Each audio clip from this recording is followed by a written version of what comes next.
Lahirnya Gong 2000 didasari atas rasa kecewa Ian Antono pada God Bless.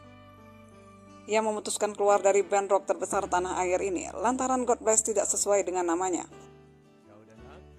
Sebuah band rock besar, namun dalam perjalanannya seperti tidak dibandkan. Harusnya menurut Ian, dengan God Bless yang sudah sebesar ini, maunya setiap mereka manggung bisa mendapatkan sound yang bagus, kru yang baik, dan peralatan musik yang memadai. Tapi di masa itu semuanya tak dimiliki oleh God Bless. Peralatan musik yang dipakai God Bless bukan punya sendiri, melainkan pinjam ke orang lain. Bahkan kru saja mereka tidak punya. God Bless itu nggak sesuai lah, namanya besar. Cuman dalam perjalanan kita itu seperti nggak dibandkan gitu.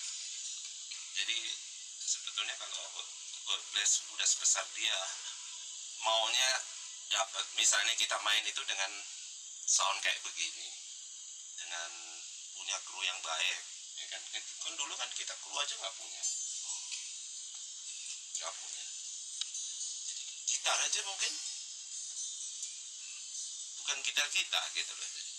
Akhirnya saya mau diturutin gitu. Makanya kenapa lahir Gong. Kekecewaan-kecewaan inilah yang membuat Ian Antono ingin membentuk sesuatu yang lain. Dan akhirnya, ia membentuk Gong 2000. Awal mulanya, Ian menamakan proyek musik ini dengan nama Gong 1991. Tapi atas saran sahabatnya, mengapa tidak dinamakan Gong 2000 saja, agar bisa bertahan sampai tahun 2000. Ian pun setuju dengan nama yang disarankan sahabatnya itu. Kemudian Ian Antono melengkapi formasi Gong 2000. Rencananya, ia hanya meminjam Ahmad Albar dan Doni Fatah dari God Bless untuk 1 tahun saja, tapi malah keterusan hingga lebih dari 9 tahun. Lalu Ian juga merekrut musisi lain yaitu Hari Anggoman dan Yaya Muktio. Akhirnya, formasi Gong 2000 berhasil terbentuk dengan personel inti yaitu Ahmad Albar pada vokal, Ian Antono pada gitar, Doni Fatah pada bass, Hari Anggoman pada keyboard, dan Yaya Muktio pada drum. Karena sebagian besar personilnya adalah juga personil God Bless, maka bisa dikatakan bahwa Gong 2000 adalah miniatur dari God Bless. Namun ada yang membedakan antara God Bless dan Gong 2000, yaitu kalau Gong 2000 konsepnya lebih berat ke etnik. Gong 2000 membawakan musik yang bernuansa ketimuran, ini bisa dilihat dari lagu Barat Timur. Di lagu ini Gong 2000 menonjolkan nada pentatonik daerah Bali.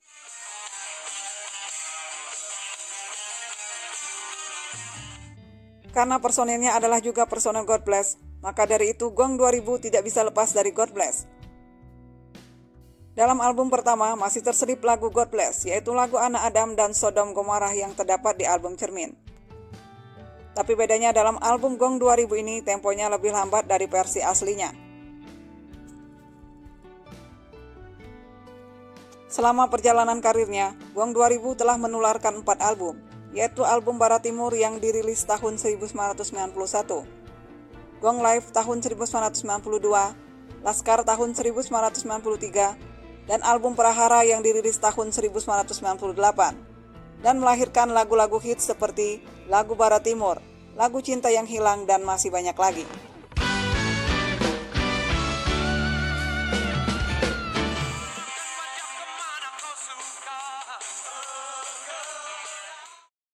Terbentuknya Gong 2000 tak lepas dari peran istrinya Ian Antono yaitu Titik Sailan.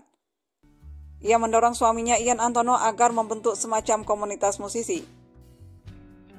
Akhirnya Ian Antono mendirikan bengkel musik Gong. Komunitas ini dimaksudkan untuk membenahi kondisi musik di Indonesia, khususnya musik rock. Sekaligus mencari solusi bagi musisi muda berbakat di jalur rock. Tapi yang bergabung dalam bengkel musik Ian Antono ini bukan hanya musisi dari jalur rock saja, melainkan juga para musisi jazz seperti Mates, Indra Lesmana, Gilang Ramadan, bahkan masuk juga Yuke Semeru, basis legend asal Bandung. Selain itu, Gong 2000 juga pernah berkolaborasi dengan penyanyi solo seperti Nicky Astria, Ikang Fauzi, Iwan Fals, Hari Mukti, dan Gito Rolis.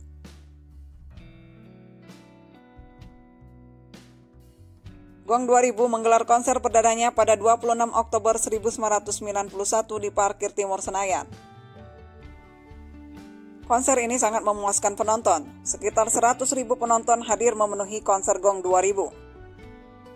Sesuai dengan keinginan Ian Antono bahwa konser sebuah band rock itu harus keras. Ia pernah kecewa saat bersama God Bless karena masalah sound system. Kali ini Ian merasa puas. Konser Gong 2000 didukung dengan peralatan sistem berkekuatan 120.000 watt dan lampu berkekuatan 300.000 watt. Konser ini pun menjadi salah satu konser terbesar di Indonesia pada zaman itu.